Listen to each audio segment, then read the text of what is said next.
Salve gente, io sono Luca e in questo fantastico episodio volevo parlare di un modo di dire piuttosto comune che è ogni morte di papa. C'è anche una variante a ogni morte di papa, oppure spesso si dice anche una volta ogni morte di papa.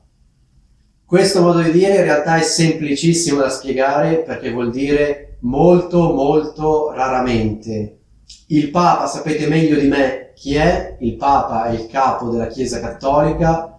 Come sapete, la morte di un Papa non è un evento frequente, è un evento che capita poco spesso e quindi l'analogia è questa. Ogni morte di Papa vuol dire molto molto raramente.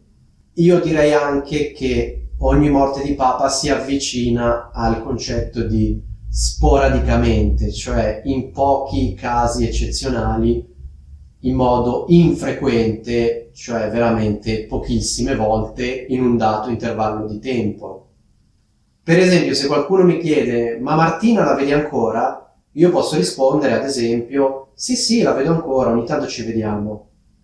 Oppure potrei rispondere ma insomma, diciamo che la vedo ogni morte di Papa. Cosa significa? Come potrei parafrasare questa frase? La potrei parafrasare in questo modo. Ma, insomma, diciamo che ci vediamo molto molto raramente, ci vediamo poco spesso. Ovviamente io non posso quantificare esattamente cosa significhi ogni morte di Papa, se una volta a settimana, una volta ogni 2 settimane, una volta al mese e così via. Diciamo che di solito ogni morte di Papa si riferisce a periodi piuttosto lunghi, quindi se dico la vedo ogni morte di Papa, probabilmente vuol dire qualcosa tipo 2-3 volte all'anno. In realtà spesso, ma non sempre, questa espressione ha una sfumatura particolare, cioè se io dico la vedo poco spesso è un conto, se dico la vedo ogni morte di Papa, probabilmente il sottointeso è la vedo poco spesso e vorrei vederla di più. Ecco, questo è un sottointeso che presente in molti casi, cioè la frequenza viene percepita come insufficiente, ma non è sempre così. In alcuni casi, molto banalmente, vuol dire raramente, non spesso.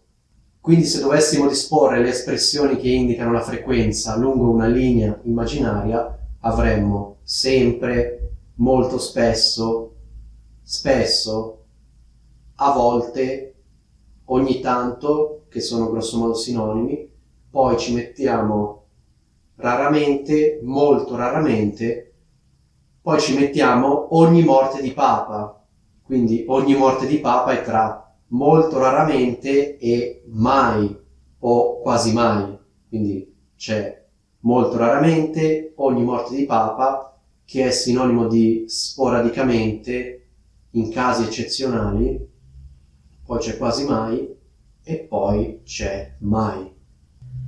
Per fare un altro esempio, se c'è una persona che ha un lavoro a chiamata, cioè che non lavora tutti i giorni ma lavora quando la chiamano, ecco, magari questa persona potrebbe dire no, ma questo lavoro non mi piace perché mi chiamano veramente ogni morte di Papa.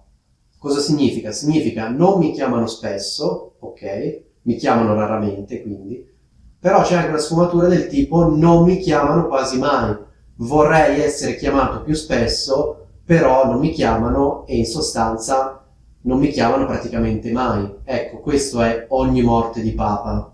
In realtà in italiano c'è anche un'altra espressione sulla morte del Papa, non perché noi italiani desideriamo la morte del Papa e auguriamo la morte al Papa, ma non so perché ci sono 2 espressioni idiomatiche, almeno 2 molto comuni. Una è questa, ogni morte di Papa, e poi c'è morto un Papa, se ne fa un altro. Quindi è curioso che nella lingua italiana ci siano almeno 2 espressioni che riguardano la morte del Papa. Spero che questo modo di dire vi sia piaciuto e vi saluto.